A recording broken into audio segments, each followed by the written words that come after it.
ଜଣେ ରାଜା ଥିଲେ, ଏକଜିଦିଆ ସ୍ୱଭାବର। ଯାହା ଥରେ ତାଙ୍କ ମନରେ ଆସୁଥିଲା ତା ସେ କରିକି ହିଁ ରହୁଥିଲେ। ଏମିତି ଏକ ଇଚ୍ଛା ତାଙ୍କ ମନରେ ଜାଗ୍ରତ ହେଲା ଯେ ଶ୍ରୀମଦ୍ ଭାଗବତ ସମ୍ପୂର୍ଣ୍ଣ ମହାପୁରାଣଟିକୁ ସେ 7 ଦିନ ଭିତରେ ଶ୍ରବଣ କରିବେ। ତା ସହିତ ସେ ରାଜା ଜଣକ ସର୍ତ୍ତ ମଧ୍ୟ ରଖିଥିଲେ ଯେ ଯିଏ ବି ଭାଗବତ ଶୁଣିବା ପାଇଁ ଆସିବେ, ଯଦି ସେ 7 ଦିନ ଭିତରେ ସମ୍ପୂର୍ଣ୍ଣ ନ କରିପାରନ୍ତି ତେବେ ତାଙ୍କୁ କାରାଗୃହରେ ବନ୍ଦୀ କରାଯିବ। ତେବେ ଜଣେ ପଣ୍ଡିତ ସେଇ ରାଜ୍ୟର ଥିଲେ। ସିଏ ଚାହୁଁଥିଲେ ଭାଗବତ ପଢ଼ିବା ପାଇଁ, କିନ୍ତୁ ରାଜାଙ୍କ ସର୍ତ୍ତ ଶୁଣିକି ସେ ଟିକେ ବ୍ୟସ୍ତ ହେଇ ପଡ଼ିଥିଲେ। ସେହି ବ୍ରାହ୍ମଣଙ୍କର ଏକ କନ୍ୟା ଥିଲା, ଅତ୍ୟନ୍ତ ବୁଦ୍ଧିମତୀ ଝିଅଟିଏ। ବାପାଙ୍କୁ ବ୍ୟସ୍ତ ବିବ୍ରତ ଥିବାର ଦେଖି ତାଙ୍କୁ ପଚାରିଲା ତାର କାରଣ।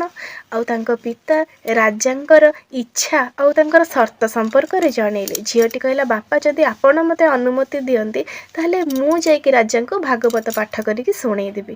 ତ ବାପା ଜଣକ ଝିଅର ବୁଦ୍ଧିମତରେ ବିଶ୍ୱାସ କରିକି ତାକୁ ରାଜାଙ୍କ ପାଖକୁ ପଠେଇଛନ୍ତି। ରାଜାଙ୍କ ପାଖରେ ପହଞ୍ଚି ଝିଅଟି ଭାଗବତ ପାଠ କରିବାର ଅନୁମତି ମାଗିଛି ଏବଂ ରାଜା କହିଛନ୍ତି, ହଉ ଠିକ୍ ଅଛି, ତୁ ଯଦି ପାରିବୁ ତ ବହୁତ ଭଲ। ତା ପୂର୍ବରୁ ଝିଅଟି କହିଛି ଯେ ମହାରାଜ, ମୁଁ ଆପଣଙ୍କୁ ଭାଗବତ ପାଠ ପଢ଼ିକି ଶୁଣେଇବା ପୂର୍ବରୁ ମୋର ବି ଗୋଟିଏ ସର୍ତ୍ତ ଅଛି, ଆପଣ ପୂରଣ କରିବେ? ରାଜା କହିଲେ, ହଁ କୁହ। ନା 2ଟା ଦଉଡ଼ିରେ ଆଣିକି ଆମ 2 ଜଣଙ୍କୁ 2ଟା ବିପରୀତ ଖୁଣ୍ଟିରେ ବାନ୍ଧି ଦିଆଯାଉ।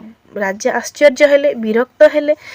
ତଥାପି ଭାଗବତ ଶୁଣିବାର 7 ଦିନ ଭିତରେ ଶୁଣିବାର ସେ ଜିଦକୁ ପୂରଣ କରିବା ପାଇଁ ଝିଅଟିର ସର୍ତ୍ତକୁ ମାନିନେଲେ। ଠିକ୍ ସେଇଆ କରାଗଲା। ରାଜାଙ୍କୁ ଆଉ ଝିଅଟିକୁ 2ଟା ବିପରୀତ ପାର୍ଶ୍ୱରେ ଥିବା ଖୁଣ୍ଟିରେ ବାନ୍ଧି ଦିଆଗଲା। ତାପରେ ଝିଅଟି ମହାରାଜଙ୍କୁ କହିଲା, ମହାରାଜ ବର୍ତ୍ତମାନ ଆପଣ ମୋତେ ଖୋଲି ଦିଅନ୍ତୁ। ତ ରାଜା ତାଙ୍କ ସୈନିକମାନଙ୍କୁ ଆଦେଶ ଦେଲେ ଝିଅଟିକୁ ଖୋଲିଦେବା ପାଇଁ। ଝିଅଟି କହିଲା, ନା ନା, ସେମାନେ ନୁହଁ, ଆପଣ ମୋତେ ଖୋଲି ଦିଅନ୍ତୁ। ରାଜା କହିଲେ, ଆଶ୍ଚର୍ଯ୍ୟ କଥା, ମୁଁ ତ ନିଜେ ବନ୍ଧା ହେଇଛି, ତତେ ମୁଁ କିପରି ଖୋଲିବି?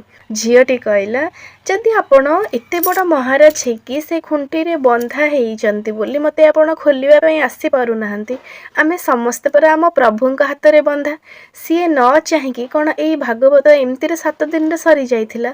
ଆଉ ଯଦି ସିଏ ଚାହିଁବେ ତାହେଲେ ଯିଏ ବି ପାଠ କରୁଥିବେ ସେ 7 ଦିନ ଭିତରେ ଆପଣଙ୍କୁ ଶୁଣେଇ ଦେଇପାରିବେ।